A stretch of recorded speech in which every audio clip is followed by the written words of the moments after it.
नमस्कार प्यारे विद्यार्थियों, स्वागत करता हूं एक और नए वीडियो में। साथियों, आज के इस क्लास में टॉप 50 अति महत्वपूर्ण प्रश्न राजस्थान जीके के करने वाले हैं।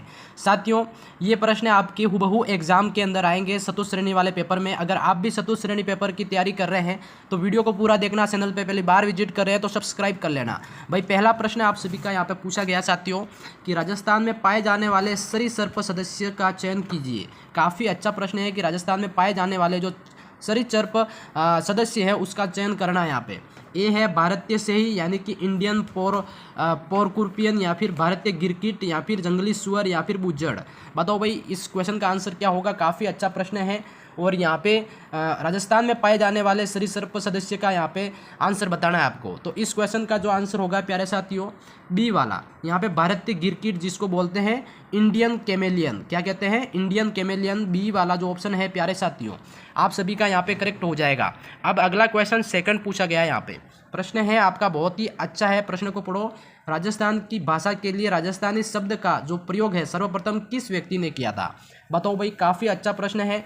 और राजस्थानी शब्द का जो सर्वप्रथम प्रयोग है ये सबसे पहले जॉर्ज अब्राहम ग्रियर्सन के द्वारा किया गया था, ये ध्यान रखना। ठीक है, तो अपना ए ऑप्शन यहाँ पे सभी विद्यार्थियों का राइट हो जाएगा। अब अगला जो क्वेश्चन है तीसरा, यहाँ पे पूछा गया है कि कच्ची घोड़ी नृत्य किस अवसर से संबंधित है? तो निम्नलिखित में से उपयुक्त विकल्प यहाँ पे चुनना है आपको।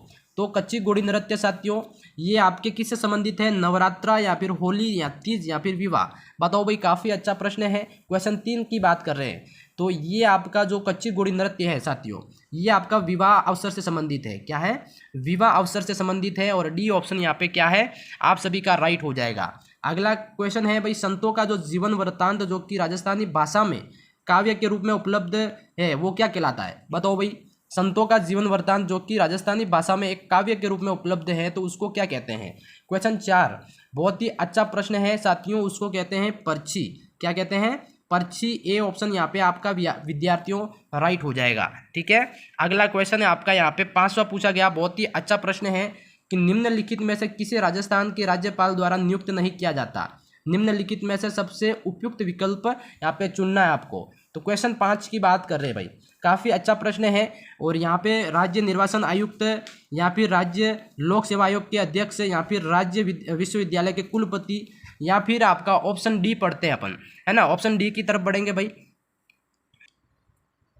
या फिर ऑप्शन डी आपका यहाँ पे पूछा गया है कि उच्च न्यायालय के मुख्य न्यायाधीश। तो साथियों यहाँ पे आंसर जो आपका है डी वाला ऑप्शन। डी वाला ऑप्शन क्या है आप सभी का यहाँ पे राइट हो जाएगा। ठीक है, अगला क्वेश्चन से पूछा गया साथियों कि राजस्थान की अर्जुन पुरस्कार 2023 की विजेता दिव्य कृति सिंह निम्न में से किससे संबंधित है? बताओ भाई, क्वेश्चन से की बात कर रहे हैं तो ये आपके घुड़सवारी ड्रेसाज से संबंधित है, ये ध्यान रखना। ए ऑप्शन आपका यहाँ पे प्यारे विद्यार्थियों राइट हो जाएगा। ठीक है, अगला क्वेश्चन 7वां पूछा गया है कि राजस्थान के मुख्य सचिव जो कि 5 सितंबर 2024 को कौन थे? बताओ भाई, इस तरह के क्वेश्चन भी आपके पूछे जाएंगे तो यहाँ पे काफ़ी अच्छा इंपॉर्टेंट प्रश्न है। कौन थे? क्वेश्चन 7 की बात कर रहे हैं तो यहाँ पे है हो जाएगा भाई सुधांश पंत। कौन हो जाएगा? सुधांश पंत आपका राइट आंसर हो जाएगा। अगला क्वेश्चन साथियों यहाँ पे पूछा गया कि निम्नलिखित में से राजस्थान के प्रथम मुख्य सचिव कौन थे? बताओ भाई, राजस्थान के प्रथम मुख्य सचिव कौन थे? ऐसा सवाल आपको पूछा जाएगा पेपर में। तो क्वेश्चन 8 की बात कर रहे हैं तो यहाँ पे श्री के राधाकृष्णन। क्या है? श्री के राधाकृष्णन आपका सी ऑप्शन यहाँ पे राइट हो जाएगा। ठीक है, अगला क्वेश्चन आपका यहाँ पे 9वां पूछा गया प्यारे विद्यार्थियों, मांगीलाल मिस्त्री का जो संबंध है किस कला से है? मांगीलाल मिस्त्री का संबंध किस कला से है? क्वेश्चन 9 की बात कर रहे हैं, शहनाई से, कावड़ से, या पुंगी से, या फिर रावण हत्था। बताइए भाई, क्वेश्चन 9 की बात कर रहे हैं तो इसका जो संबंध है साथियों कावड़ से। किससा हो जाएगा? मांगीलाल मिस्त्री का जो संबंध है वो कावड़ से है, कावड़ कला से। ठीक है, अगला क्वेश्चन 10वां पूछा गया, वर्तमान राजस्थान के राज्य के जो गठन के प्रथम चरण से जो मत्स्य संघ का मंत्रिमंडल किसके नेतृत्व में गठित किया गया था? बताओ भाई, काफ़ी अच्छा प्रश्न है। मत्स्य संघ का जो मंत्रिमंडल किसके नेतृत्व में गठित किया गया था ऐसा सवाल पूछा गया है। तो क्वेश्चन 10 की बात करते हैं यहाँ पे श्री शोभाराम। क्या हो जाएगा? श्री शोभाराम के नेतृत्व में यहाँ पे मत्स्य संघ का जो मंत्रिमंडल है वो गठित किया गया था। ठीक है, अगला क्वेश्चन यहाँ पे पूछा गया है 11वां कि जिससे पहले मारू कहा जाता था, फिर उसके बाद में मरुवारा के का नाम पड़ा, इसके बाद में उसको मारवाड़ कहा जाने लगा। तो यहाँ पे प्रश्न पूछा गया है ना अब यहाँ पे इसका जो आंसर होगा वो आपको देना है। काफ़ी अच्छा प्रश्न है। यहाँ पे सवाल को पढ़ो। यहाँ पे देखो किसको कहते थे, जयपुर को या फिर जोधपुर को या भरतपुर या फिर धौलपुर को। बताओ भाई क्वेश्चन यहाँ पे 11वीं की बात कर रहे हैं, है ना। तो यहाँ पे साथियों जोधपुर वाला जो बी ऑप्शन है ना वो आपका राइट हो जाएगा। यहाँ पे काफ़ी अच्छा प्रश्न है। अगला जो क्वेश्चन यहाँ पे पूछा जाता है कि बांस का जंगल यानी कि बैम्बू फॉरेस्ट राजस्थान के निम्नलिखित में से किस जिले में पाया जाता है, उपयुक्त विकल्प चुनना है। यहाँ पे क्वेश्चन 12 बताओ भाई। काफ़ी अच्छा प्रश्न है। बैम्बू फॉरेस्ट यानी कि बांस का जंगल कहाँ पाया जाता है, कौन से जिले में। तो यहाँ पे करेक्ट आंसर आप सभी विद्यार्थियों का हो जाएगा साथियों बांसवाड़ा के अंदर, है ना। तो ए ऑप्शन आप सभी विद्यार्थियों को यहाँ पे करेक्ट करना है। अगला जो प्रश्न है आपका 13वां सवाल को पढ़ो भाई। यहाँ पे चूलिया जलप्रपात राजस्थान के निम्नलिखित में से किस क्षेत्र में अवस्थित है, निम्न में से सबसे उपयुक्त विकल्प चुनना है। क्वेश्चन 13 की बात कर रहे हैं। क्वेश्चन 13 का जो करेक्ट आंसर होगा भाई चूलिया जलप्रपात। बताओ भाई फटाफट आंसर, है ना। क्वेश्चन 13 की बात कर रहे हैं तो आंसर हो जाएगा दक्षिणी पूर्वी पठार क्षेत्र के अंदर है। क्या है, दक्षिणी पूर्वी पठार क्षेत्र के अंदर आपका क्या है, चूलिया जलप्रपात स्थित है, ये ध्यान रखना। अगला क्वेश्चन यहाँ पे आपका 14वां पूछा गया है। सवाल को पढ़ो भाई। काफ़ी अच्छा इंपॉर्टेंट प्रश्न है। देखो भारत के कुल भूभाग का कितना प्रतिशत भाग राजस्थान में है। बताओ भाई भारत के कुल भूभाग का कितना प्रतिशत राजस्थान में है, यह सवाल पूछा गया है। तो क्वेश्चन 14 की बात कर रहे हैं यहाँ पे लगभग 10.4%। कितना है, 10.4% आप सभी विद्यार्थियों का यहाँ पे करेक्ट करना है ना। अगला क्वेश्चन यहाँ पे आपका 15वां राजस्थान की जो 12वीं पंचवर्षीय योजना में किस क्षेत्र को अधिकतम आवंटन दिया गया था। बताओ भाई 12वीं पंचवर्षीय योजना की बात कर रहे हैं तो किस क्षेत्र को सबसे ज़्यादा यहाँ पे जो अधिकतम आवंटन मिला था। तो क्वेश्चन 15 की बात कर रहे हैं तो वो है पावर। क्या है साथियों, बी ऑप्शन यहाँ पे लॉक करना है। ठीक है। अगला इंपॉर्टेंट क्वेश्चन यहाँ पे पूछा गया आपका 16वां सवाल को पढ़ो भाई। मनरेगा के तहत श्रमिकों को उनके काम के लिए मजदूरी पाने की न्यूनतम समय सीमा क्या है। बताओ भाई क्वेश्चन 16 की बात कर रहे हैं, न्यूनतम समय सीमा की बात करें तो यहाँ पे क्वेश्चन 16 का आंसर होगा साथियों लगभग 15 दिन। क्या है, 15 दिन। बी ऑप्शन यहाँ पे आपको लॉक करना है। इंपॉर्टेंट क्वेश्चन है। वीडियो पसंद आ रहा है तो लाइक कमेंट चैनल को सब्सक्राइब करते रहना। देखो गणेश्वर की खुदाई के संदर्भ में सबसे असत्य कथन का चयन करना है ना। तो गणेश्वर की खुदाई के लिए असत्य कथन का यहाँ पे आपको कथन का यूज करना है। तो कौन सा करेंगे यहाँ पे, ऑप्शन आप सभी के सामने है। ठीक है, ऑप्शन पढ़ोगे यहाँ पे।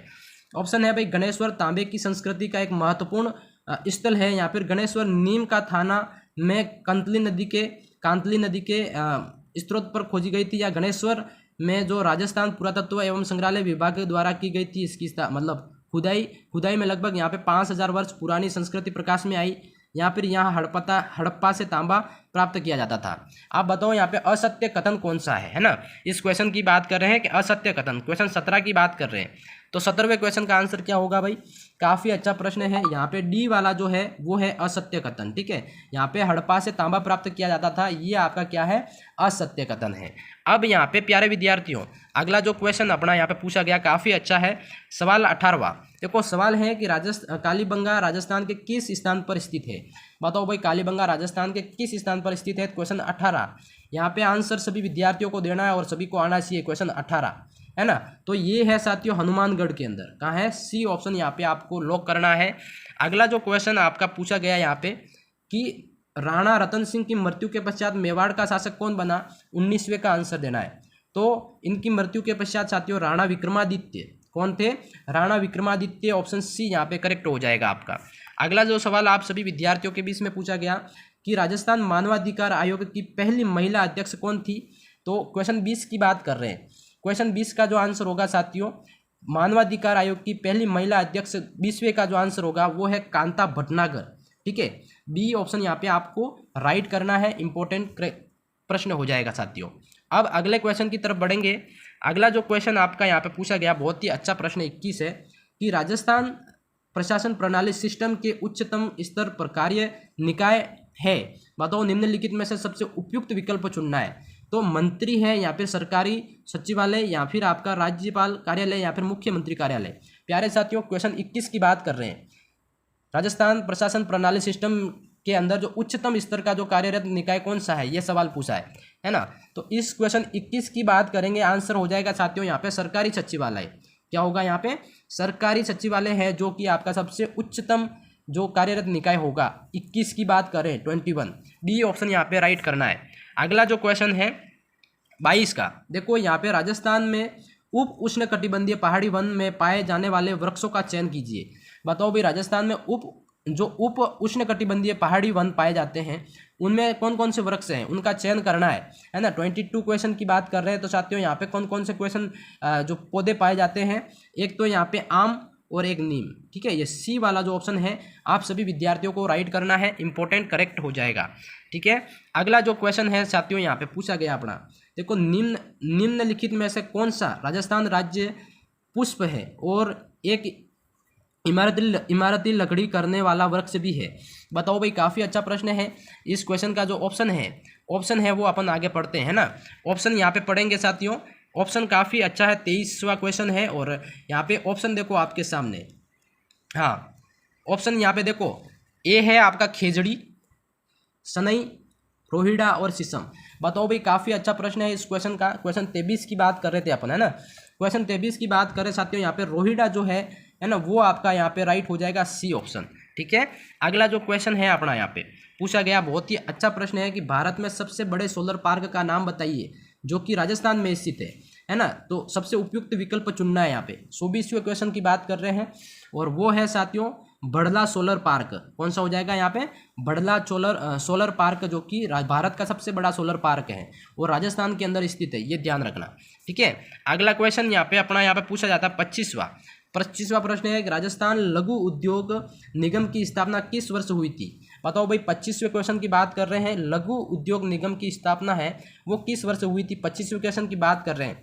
तो साथियों ये 1961 के अंदर, क्या है, 1961 के अंदर इसकी स्थापना हुई थी, ये ध्यान रखना। 25वें क्वेश्चन का सी ऑप्शन यहाँ पे आपका राइट हो जाएगा। ठीक है, हाँ जी। अगला क्वेश्चन यहाँ पे पूछा गया आपका 26 का। साथियों, निम्नलिखित में से किस परियोजना से राजस्थान के आदिवासी बहुल क्षेत्रों में जो क्रांतिकारी परिवर्तन आया है। बताओ भाई, किस परियोजना से राजस्थान के जो आदिवासी बहुल क्षेत्रों में एक क्रांतिकारी परिवर्तन आया है, तो किस में आया है बताओ, फटाफट। इंपॉर्टेंट प्रश्न है 26 का। तो साथियों क्वेश्चन 26 की आंसर जो होगा वो है माही बजाज सागर बांध परियोजना। कौन सा है, माही बजाज सागर बांध परियोजना, जिससे आपके आदिवासी क्षेत्रों के अंदर एक क्रांतिकारी परिवर्तन आया है। ठीक है, तो डी ऑप्शन सभी विद्यार्थियों का राइट हो जाएगा, करेक्ट हो जाएगा। अगला जो क्वेश्चन है अपना यहाँ पे पूछा जाता है साथियों, ध्यान से पढ़ेंगे, क्या है, सूची फर्स्ट को सेकंड से मिलान करना है।